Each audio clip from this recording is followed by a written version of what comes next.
Hello everybody, this is the Russian Fazbear, and today is going to be my third episode of the Let's Talk series.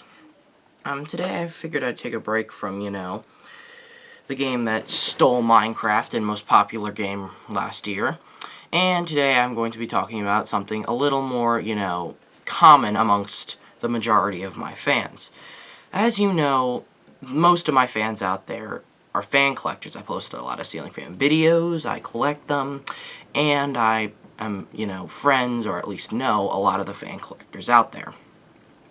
Now, there are a lot of sources that we get our ceiling fans. One of which being a restore called Habitat for Humanity Restore. These restores are common. They're found all over the United States and heck, maybe even in foreign countries, but I'm not aware of any foreign countries other than Canada that have them. So, for this video, I'm going to be talking about Habitat for Humanity restores. I'll get back to, FNAF in episode 4, hopefully. Anyway, so, about Habitat for Humanity restores, as you know, they're similar to Goodwill stores. You can donate your old furniture or electrical fixture or something like that to there, and they'll make good use of it by slapping a price tag on it and donating it to new people. Some differences between them and Goodwill is they're more in the furniture, home improvement area as opposed to, the clothing area. So, Habitat for Humanity restores, they sell ceiling fans and lights, which is mainly why fan collectors, attend these places. I think there's like this fan group who, like, semi-annually or something, travels like all over the country to Habitat for Humanity restores looking for good quality ceiling fans that they can pick up.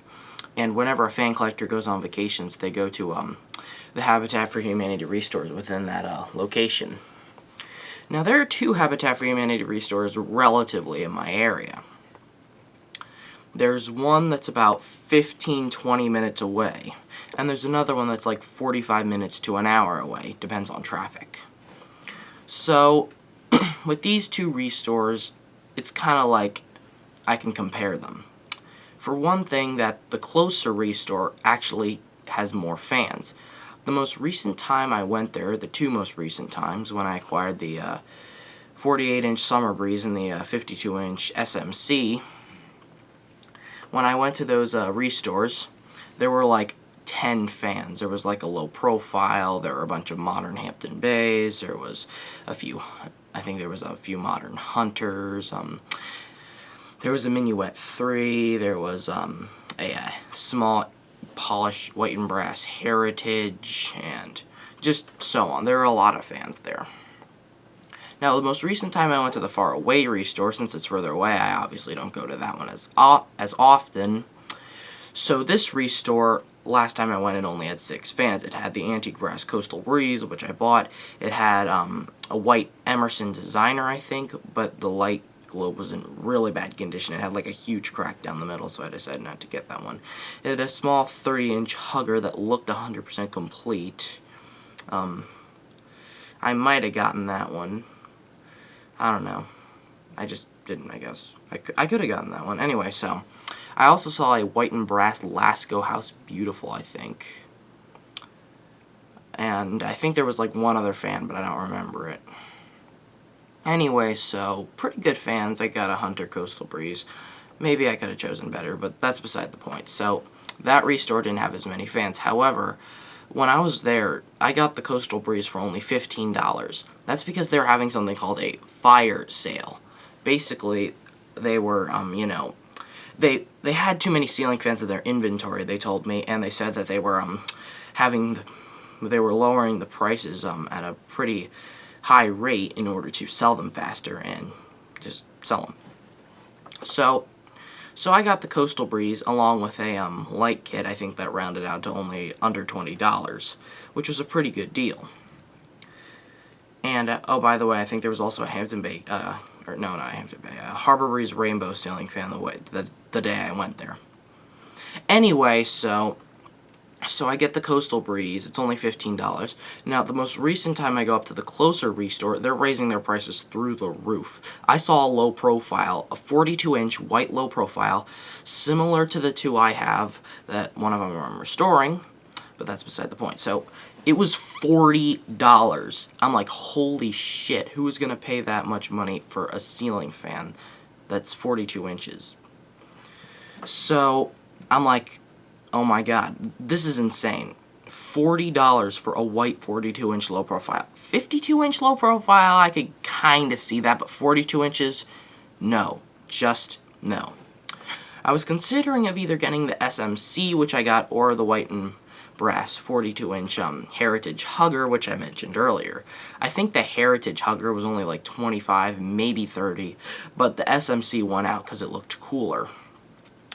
It was $40. I was like, holy god, these things are expensive. Plus tax, it was like $42.50. So I get the fan, and it comes with an incompatible mounting bracket, and I'm like, whatever. Because honestly, I'm used to that sort of thing at this point, but still. So the closer Habitat Restore has prices through the roof, and the farther Habitat Restore has prices down there. So basically, that's kind of like how it works. So I can drive a farther distance for cheaper prices, or a not so far distance for higher prices.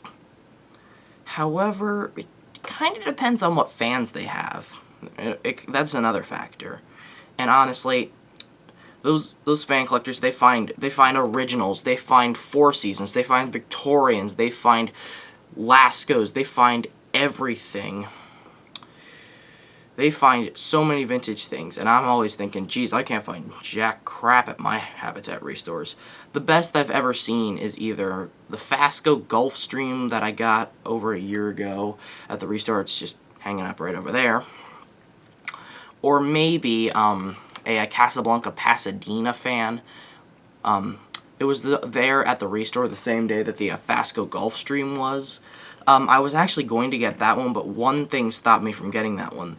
The little nut on the fan chain was broken off, and I can't stand that when it comes to fans. I do whatever I can to avoid those fans, but I do still have a few of them, unfortunately. Anyways, so that's probably the best I've ever seen. I've never really seen a Casablanca apart from that one at any of my Restores. Why? I have no idea. There's one bound to show up.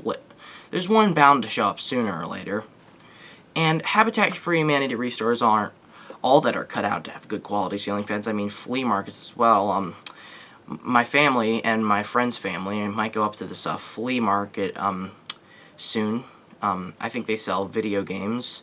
My friend's a vintage video game enthusiast along with me, so that's why we're going up there. But you never know, they might have a few ceiling fans for sale here and there, so I'll take a look. But honestly, so Habitat for Humanity Restore prices, they can vary depending on the Restore, depending on the manager, depending on just whatever. Honestly, the Habitat for Humanity Restores have a taste in how expensive fans are? I wouldn't think so. Yeah, they could charge you, like, they could be like, oh, look at this fan is huge, and it'd be like a 60-inch Hampton Bay Industrial, and they're like, oh, this thing's huge, $50 for this. And then they see this, like, little tiny 36-inch original, and they're like, oh, this fan's tiny, $25, like that. Or, I don't know. So, I don't think Habitat for Humanity Restores have a taste in, like, the vintage or quality of how fans cost, but nevertheless, their prices can be a little unfair whether it works out in the fan collector's favor or not. So, basically, that's all I really wanted to talk about in this video. Just how prices at Habitat for Humanity Restores can vary, and they can sometimes be a little bullcrappy and unfair. And just, they sell ceiling fans, and we buy them, and we find good ones, bad ones, etc. So that's really all I wanted to say here. Just keep looking in those Restores. Maybe tomorrow, you'll actually find something really, really cool. Russian Fazbear, out.